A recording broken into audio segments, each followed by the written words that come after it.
নমস্কার ছাত্রছাত্রীরা, আজকে আমরা পুনরায় ফিরে এসেছি ভূগোলের বিষয় নিয়ে। আমি অন্বেষা। চলুন আজকে আমরা শুরু করি যেখান থেকে আমরা আগের বারে শেষ করেছিলাম। তো আগের বারে আমরা এটা একটা ধারাবাহিকভাবে জাস্ট উপরি উপরি দেখেছিলাম, কিন্তু আজকে আমরা এটা পুঙ্খানুপুঙ্খভাবে ভাগ করব। প্রথমত সব থেকে সাধারণ যে জিনিসটা আমি এখানে এঁকে রেখেছি, এবার আমি এগুলোকে এক এক এক এক করে ভাগ করার চেষ্টা করব। আশা করছি আপনারা এতে বুঝতে পারবেন, একটু মনোযোগ দেবেন। তো সর্বপ্রথম আমরা যে জিনিস থেকে শুরু করব সেটা হচ্ছে, এখনো পর্যন্ত মানুষ যদিও 2 বিলিয়ন কোটি এত দূর পর্যন্ত আকাশে ভ্রমণ করেছে, কিন্তু এখন অবধি মানুষ পৃথিবীর নিচে 13 কিমির বেশি কিন্তু যেতে পারেনি। তো যখন প্রশ্ন আসে কি 13 কিমির বেশি যদি যেতে না পারে, তাহলে কি করে এত দূর পর্যন্ত সমস্ত ডিভিশনগুলো বা বিভক্তিকরণগুলো জানা গেল? এর পেছনে একটা কারণ আছে। প্রথমত কিছু কিছু সময় যখন আমরা কোনো জিনিসকে চাক্ষুষ দেখতে পারি না, অর্থাৎ চোখের দ্বারা দেখতে পারি না, তখন আমরা সেগুলোকে বিভিন্ন আলাদা আলাদা ভাবে যাচাই করার চেষ্টা করি। এখানেও ঠিক একই রকম একটা যাচাইয়ের পদ্ধতি ব্যবহার করা হয়েছে।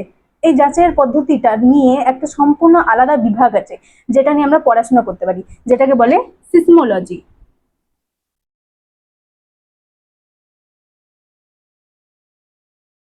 সিসমোলজি মূলত এই পৃথিবীর অভ্যন্তরের এই সমস্ত বিষয় এবং এর সাথে রিলেটেড বা এর পরিণামের কারণ বা ফলাফল, এই সমস্ত রিলেটেড সমস্ত জিনিসগুলোকে এখানে জানানো হয় বা এর দ্বারা আমরা পড়তে পারি। তো এখানে এই সিসমোলজির মধ্যে 2 ধরনের তরঙ্গের কথা বলে। প্রথম তরঙ্গ হচ্ছে পি তরঙ্গ, আরেকটা তরঙ্গ হচ্ছে এস তরঙ্গ। এই পি তরঙ্গ এবং এস তরঙ্গ, এছাড়া আরো একটা তরঙ্গ আছে, কিন্তু যেহেতু সেটা আমাদের এখন খুব কাজের নয়, তাই আমরা সেটা নিয়ে পরে আলোচনা করব। প্রথমত বলি, পি তরঙ্গ এবং এস তরঙ্গ এই দুটোর মধ্যে তফাৎ কি। যেমন আমরা জানি কি বিভিন্ন তরঙ্গ আলাদা আলাদা ধরনের হয়। কিছু কিছু সময় কোনো কোনো তরঙ্গ খুবই হালকা মানের হয়, আবার কিছু কিছু সময় তরঙ্গ একটু উচ্চ মানের হতে পারে। তো হালকা মানের অর্থাৎ হালকা যে ফ্রিকোয়েন্সির তরঙ্গ এবং যেগুলো উচ্চ তরঙ্গ হবে, দুটোর কোনো জায়গা থেকে যাতায়াতের মানে বিস্তর তফাৎ হবে। ঠিক এটাকে আমরা এইভাবে বলতে পারি কি, একটা গলির মতো। যেমন কোনো একটা ছোট গলি থেকে একটা ছোট গাড়ি ঢুকতে হবে, কিন্তু আমরা কি সেখান থেকে কোনো ট্রাক ঢুকাতে পারবো না। একই রকম ভাবে যেখানে ছোট জায়গা আছে সে আর যেখানে বড় জায়গা আছে, দুটো জায়গা থেকে কিন্তু এই পি তরঙ্গ এটা কিন্তু যেতে পারে, কিন্তু এস তরঙ্গের ক্ষেত্রে এটা সম্ভব নয়। এস তরঙ্গ কেবলমাত্র বড় জায়গা দিয়ে অর্থাৎ বড় অংশ থেকে যাতায়াত করতে পারে। এই পি তরঙ্গ এবং এস তরঙ্গ এই দুটো তরঙ্গের মাধ্যমে আমরা এটা জানতে পারি কি কোথায় কোন স্তরটা অবশিষ্ট নয় অবস্থিত, ক্ষমা করবেন। তো এটা কিভাবে সেটা একবার ব্যাখ্যা করে দিচ্ছি। প্রথমত কোন একটা মানুষ এখানে দাঁড়ালো এবং সে কি করলো, সিসমোলজির একটা তরঙ্গ এই নিচের দিকে নিক্ষেপ করলো। তো প্রথমে তরঙ্গটা যাচ্ছে যাচ্ছে যাচ্ছে, কিন্তু একটা জায়গায় এসে তরঙ্গটা পুনরায় ফিরে উপরের দিকে চলে গেল। তো এখানে কেন গেল, তার কারণ উপরে দুটো লেয়ারের পরে এই লেয়ারটা এখানে কিন্তু আলাদা ধরনের কিছু উপাদান রয়েছে, যার কারণে এখানে তরঙ্গ কিন্তু প্রবেশ করতে পারলো না। এর জন্য তরঙ্গ এখানে ধাক্কাটি কিন্তু পুনরায় উপরের দিকে ফিরে গেল। এইভাবে তরঙ্গ উপরের দিকে যে ফিরে যাচ্ছে, যেটা কতটা ডিপে গিয়ে তারপরে ফিরছে, সেটার সময়ের উপর নির্ধারণ করে আমরা এটাও বুঝতে পারি কি এই যে স্তরটা এটা কতটা গভীরতায় অবস্থিত। এইভাবে তরঙ্গের বিভিন্ন বিভাগ করে করে আমরা কি এই পুরো পৃথিবীর অভ্যন্তরের চিত্রটিকে তুলে ধরতে পেরেছি। এই পৃথিবীর অভ্যন্তরের যে চিত্রটা, এই চিত্রটাকে তুলে ধরার জন্য কিন্তু চাক্ষুষ কোনোভাবে দেখা হয়নি, কিংবা এটা হাতে নাতে কিন্তু প্রমাণ করা হয়নি। এটা সম্পূর্ণ কিন্তু করা হয়েছে বিভিন্ন ধরনের প্রযুক্তিকে কাজে লাগিয়ে এবং যাচাই করে। তো এর মাধ্যমে আমরা এই সিসমোলজি ব্যাপারটা বুঝতে পারলাম। সিসমোলজি নিয়ে যারা পড়ে তাদেরকে কি বলা হয়, সিসমোলজিস্ট। বিভিন্ন ধরনের সিসমোলজিস্ট আছে, যেমন কি আমি আগেই বলেছিলাম কি বিভিন্ন সিসমোলজিস্টদের তারা যেহেতু কোনো একটা বিযুক্তি রেখাকে নামকরণ করেছে, তাই তাদের নামে সে বিযুক্তি রেখা হয়। এখানে অনেকে আছে, যেমন মোহরভিক বা এটা মোহ বিযুক্তি রেখা, রেপিতি বিযুক্তি রেখা, গুটেনবার্গ বিযুক্তি রেখা, লেমার্ক বিযুক্তি রেখা। এরা সবাই আসলে কিন্তু এক একজন সিসমোলজিস্ট, কেউ আমেরিকান কেউ জার্মান, কিন্তু এরা সবাই কিন্তু এই বিষয়টা নিয়ে পড়াশোনা করেছে এবং তারপরেই তারা ধীরে ধীরে ধীরে ধীরে একটা বিযুক্তি রেখা আবিষ্কার করেছে। বিযুক্তি রেখা কিভাবে আবিষ্কার করছে, ঠিক একই রকম ভাবে যেমন বলা হলো কি একটা তরঙ্গকে ছাড়া হয়েছে, হয়তো দেখা গেল তরঙ্গ 20 মিনিট পরে সেখানে একটা স্তর থেকে ধাক্কা খেয়ে সেটা আবার পুনরায় উপরের দিকে ফিরে এসেছে। তো 20 মিনিট পরে এই যে ধাক্কা খেয়ে যে উপরে ফিরে এসেছে, এর মানে 20 মিনিটের যে দূরত্বটা হয়, যেটা হচ্ছে গাণিতিক উপায় বের করতে হয়, ওই দূরত্বের পর ওখান থেকে কিন্তু স্তরটা পরিবর্তন হয়ে গেছে। সুতরাং আমরা বলতে পারি কি এর উপরের স্তর এবং এর নিচে যে স্তরটা থাকবে দুটো স্তর কিন্তু আলাদা। সুতরাং এই যে হচ্ছে অংশটা, এটা একটা বিযুক্তি রেখাতে পরিণত হয়ে যায়।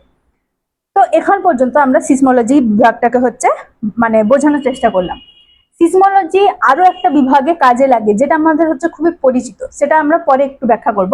প্রথমত এবার আমরা হচ্ছে এই যে বিযুক্তি রেখাগুলো আমরা দেখেছিলাম, সেই বিযুক্তি রেখাগুলো নিয়ে একবার হচ্ছে বলে দিই। আগের বারে বলেছিলাম কি কলোরাডো বিযুক্তি রেখা, মুহ বিযুক্তি রেখা বা মোহরভিক বিযুক্তি রেখা, রেপিতি বিযুক্তি রেখা, গুটেনবার্গ বিযুক্তি রেখা, লেমার্ক বিযুক্তি রেখা। এগুলো মনে রাখা একটু কষ্টকর হবে, কিন্তু এগুলোকে যদি একটু ধৈর্য ধরে যত্নশীল ভাবে আমরা পড়ি তাহলে আমরা মনে রাখতে পারবো, এতে কোনো কঠিন হবে না।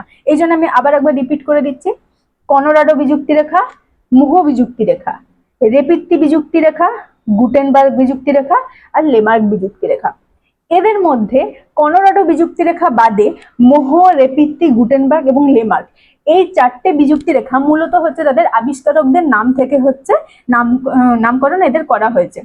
এদের আবিষ্কারক যেমন কে মোহরভিক, বেনো গুটেনবার্গ আর লেমার্ক।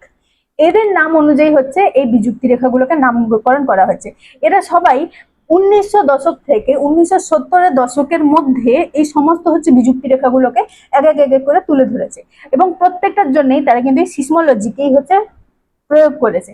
শুধু কি যত হচ্ছে দিন এগিয়েছে তত তারা হচ্ছে পুরাতন নিয়মটাকে ছেড়ে একটু নতুনত্ব আধুনিক ভাবে হচ্ছে এটাকে যাচাই করেছে, যার ফলে আমরা প্রথমে যেখানে শুরু করেছিলাম শুধু বিভাগ দিয়ে, ধীরে ধীরে সেটা কতটা গভীরতায় আছে, সেখানে তাপমাত্রা কি আছে, এমনকি সেখানে কোথায় কি ধরনের হচ্ছে মানে খনিজ পদার্থ বা কি ধরনের উপকরণ দিয়ে সেইটা তৈরি, সেটাও পর্যন্ত আমরা হচ্ছে জানতে পারছি।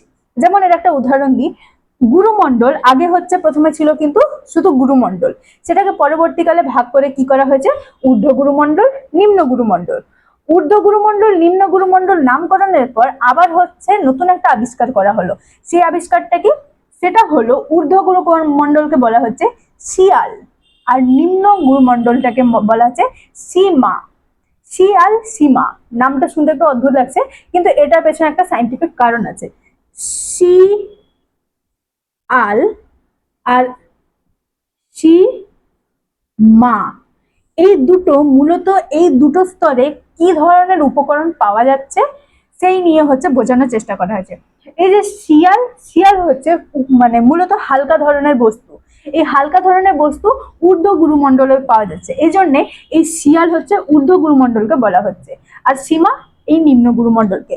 সুতরাং ঊর্ধ্ব গুরুমণ্ডল এবং নিম্ন গুরুমণ্ডলের মধ্যে এতদিন যেখানে শুধু হচ্ছে একটা উপকরণের তফাৎ ছিল, সেখানে এবার জানা যাচ্ছে কি উপকরণগুলো মূলত কি, এবং তারপর ধীরে ধীরে ধীরে ধীরে এই বিভক্তিকরণগুলো নিচের দিকে হচ্ছে কার্যকরী করা গেছে। যেমন কি আমি আগেই বলেছি, প্রত্যেকটা সময় আমরা যেটা দেখি কি যেটা মূল ভারী সেটা হচ্ছে সর্বদা নিচে থাকে এবং যেটা হালকা সেটা উপরে থাকে। ঠিক একই রকম ভাবে এই গুরুমণ্ডল, নিম্ন গুরুমণ্ডল, বহিঃকেন্দ্র মণ্ডল, অন্তঃকেন্দ্র মণ্ডল, এই সমস্ত ক্ষেত্রে প্রত্যেকটা বিভাগে যে ধাতুগুলো হচ্ছে সব থেকে হালকা সেগুলো সর্বদা উপরে আছে, এবং যে ধাতুগুলো সব থেকে ভারী সেগুলো পরপর কিন্তু নিচে গেছে। কিন্তু তারই সাথে উপর থেকে নিচের দিকে যত আমরা যাব তত কিন্তু ধাতু যত ভারী হবে তারই সাথে সাথে কিন্তু ধাতুর রূপও পরিবর্তন হবে। যেমন আমরা যখন উপর থেকে শুরু করেছিলাম, উপরে যেখানে আমরা হচ্ছে সব থেকে হালকা স্তর দেখতে পেয়েছি, অর্থাৎ আমরা ভূপৃষ্ঠ। হ্যাঁ, ভূপৃষ্ঠের মধ্যে আমরা যদি কোনো পাথরকে দেখে ভাবছি কি এটা খুবই ভারী, না, এর থেকেও ভারী জিনিস হচ্ছে ভূ অভ্যন্তরে আছে। তো ভূপৃষ্ঠটা হচ্ছে সব থেকে হালকা, এবং তার থেকে যত নিচে আমরা যাব এইখানে গিয়ে আমরা দেখতে পাবো সব থেকে ভারী, এবং তারই সাথে এখানে সমস্ত কিছু তরল এবং গলিত রূপে আছে। পরপর পরপর প্রত্যেকটা জিনিসের কিন্তু তাপমাত্রা বাড়ছে। আগে আমি ব্যাখ্যা করেছি কি কিভাবে এখানে হচ্ছে সাধারণ একটা তাপমাত্রা, অর্থাৎ যেটা আমরা হচ্ছে অনুভব করছি 30°C, এই সাধারণ তাপমাত্রা থেকে শুরু করে কিভাবে এখানে 6000°C পর্যন্ত আমরা পৌঁছে যাচ্ছি। সুতরাং প্রত্যেকটা মানে ধীরে ধীরে ধীরে ধীরে প্রত্যেকটা কিলোমিটারের সাথে সাথে কিন্তু তাপমাত্রা ঊর্ধ্বগামী হচ্ছে। তো এটা ছিল আমাদের হচ্ছে কিভাবে আমরা এই মানে ভাগটা করছি, কিভাবে আমরা জানতে পারছি। হয়তো অনেকে প্রশ্ন করতে পারে কি, যদি বা হচ্ছে গুগল বা বিভিন্ন ইন্টারনেট থেকে জানা যাচ্ছে কি 13 কিলোমিটারের বেশি মানুষ আজও পর্যন্ত গভীরে যেতে পারেনি, তাহলে এত দূর পর্যন্ত আমরা কি করে জানছি? হ্যাঁ, তার উত্তর এটাই কি, মূলত আমরা এত দূর পর্যন্ত যাইনি, আমরা বিভিন্ন প্রযুক্তিকে ব্যবহার করে এই ভেতরের সমস্ত যে বিভাগগুলো সেগুলোকে জানতে পেরেছি। তো আজকে আমরা এতটাই পর্যন্ত জানবো এই সমস্ত বিভাগের বিষয়। এর পরবর্তী ক্লাসে আমরা হচ্ছে আরো ডিটেলে প্রত্যেকটা বিভাগ এবং এই বিভাগের হচ্ছে দ্বারা মানে যে সমস্ত ঘটনা ঘটছে, এই বিভাগ থেকে কি কি হচ্ছে, সমস্ত কিছু এক এক এক করে ধাপ বাই ধাপ আমরা হচ্ছে শেখা শুরু করব। তো আজকের জন্য এতটাই, আশা করছি আপনারা এটা বুঝতে পেরেছেন। অনেক ধন্যবাদ।